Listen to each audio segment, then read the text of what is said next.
रात का सन्नाटा चारों ओर फैला हुआ था। ट्रक हाईवे पूरा सुनसान था। चारों ओर ठंड से हाड़ कपा देने वाली ठंड चल रही थी। हाईवे के चारों ओर घना जंगल था। उसी हाईवे पर एक मर्सिडीज दौड़ रही थी। उसमें 3 लोग सवार थे, राहुल, निधि और उनकी 10 साल की बेटी तानिया। राहुल अपने दोस्त सैफ के घर ईद की पार्टी में शामिल होने के लिए गया था और पार्टी करके घर लौट रहा था।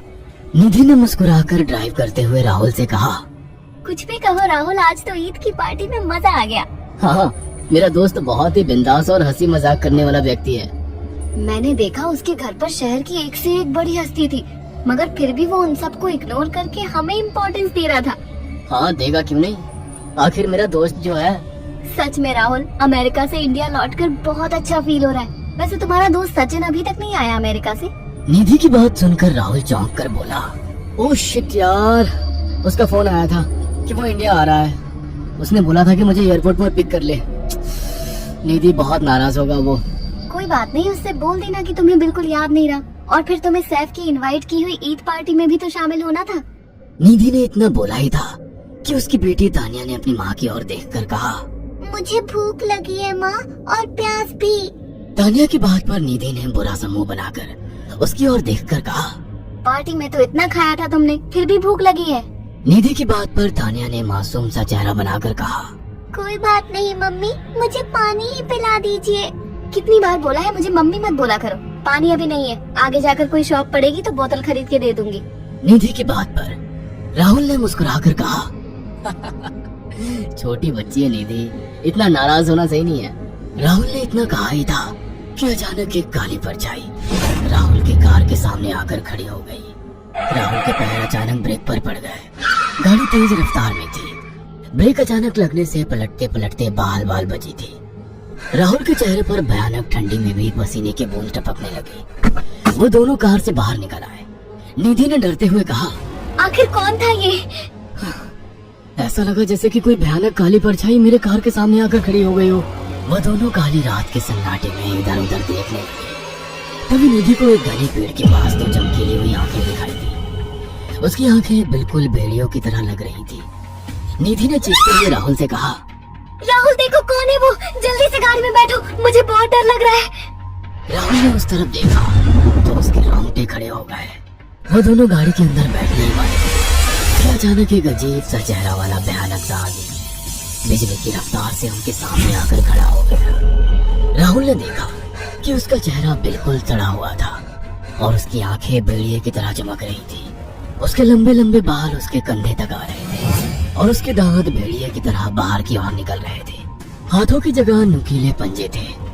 राहुल को देखकर अजीब से अंदाज में हंसने लगा, मगर जैसे ही राहुल की नजर उसके कपड़ों पर गई, राहुल की आंखें फटी की फटी रह गई। वो हकलाते हुए बोला, भाईजान, भाईजान, मुझे माफ कर दो, मुझे छोड़ दो। राहुल ने इतना कहा ही था कि अचानक उस अजीब से देखने वाले भयानक आदमी ने अपने पंजों से राहुल की गर्दन कसकर पकड़ ली और एक ही सेकंड में उखाड़ कर जमीन पर फेंक दी। राहुल के धड़ से लाल रंग का खून का फुहारा फूट पड़ा। इस भयानक मंजर को देखकर निधि के गले से एक जोरदार चीख निकल गई। निधि इससे पहले भागती कि अचानक उस भयानक देखने वाले आदमी ने निधि को पकड़ लिया और अपने नुकीले पंजे उसके पेट में गड़ा दिए और उसकी अतड़ियां बाहर निकाल दी। निधि की एक दिल दहला देने वाली चीख सन्नाटे को चीर गई।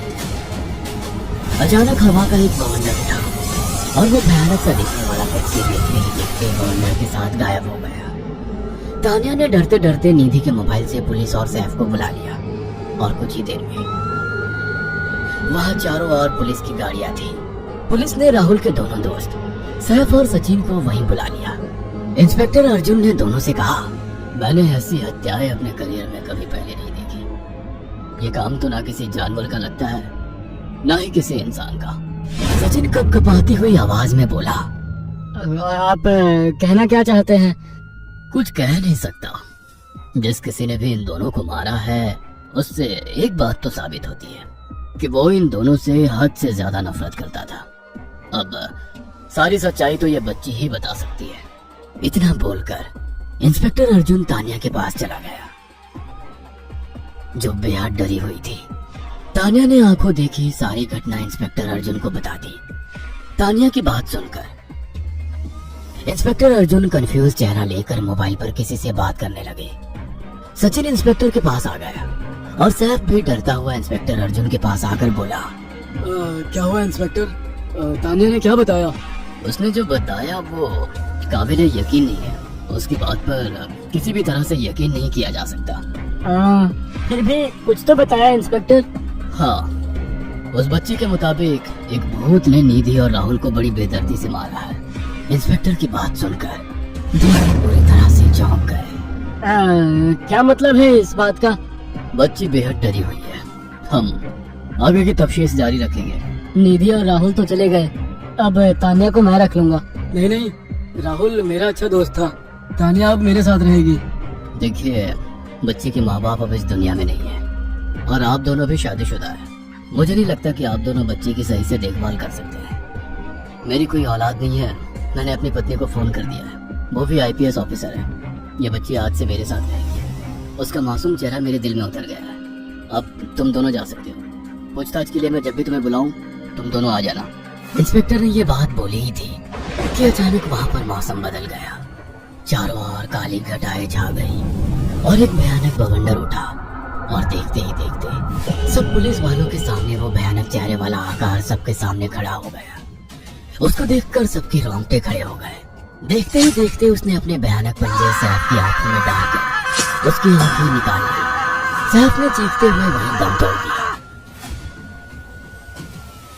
उस भयानक आदमी को देखकर सचिन उसके पैरों पर गिर गया। तुम तो भाईजान से कपड़े पहने हो। मैं समझ गया, तुम भाईजान हो। मुझे माफ कर दो भाईजान, मुझे यहाँ से जाने दो। मैंने कुछ नहीं किया था। वह भयानक चेहरे वाला गुर्राते हुए बोला, बता इन सबको कि ये सब इतनी भयानक मौत क्यों मरे। सचिन दौड़ता हुआ इंस्पेक्टर अर्जुन के पास गया और बोला, मैं जानता हूँ इसने इन तीनों को क्यों मारा।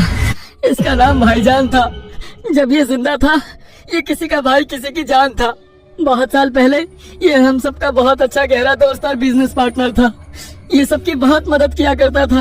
इसकी प्यारी सी बेटी थी तानिया, जो इस वक्त कार के अंदर बैठी हुई है। ये इसी की बेटी है।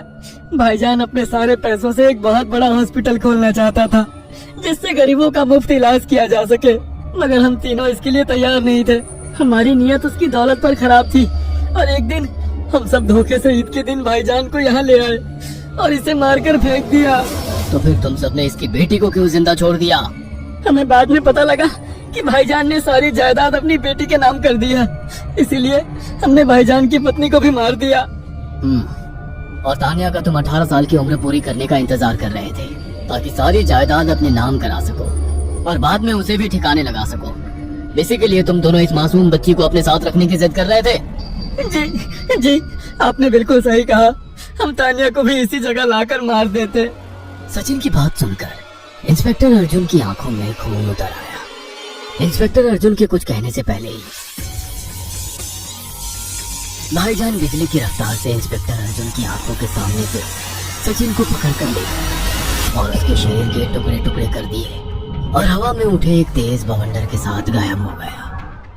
सारी घटना इंस्पेक्टर अर्जुन की आंखों के सामने हुई थी। तानिया को इंस्पेक्टर अर्जुन और उसकी पत्नी ने अपनी बेटी की तरह पाला। अगर आपको हमारी ये कहानी पसंद आई हो तो इसे लाइक और शेयर करना ना भूलें।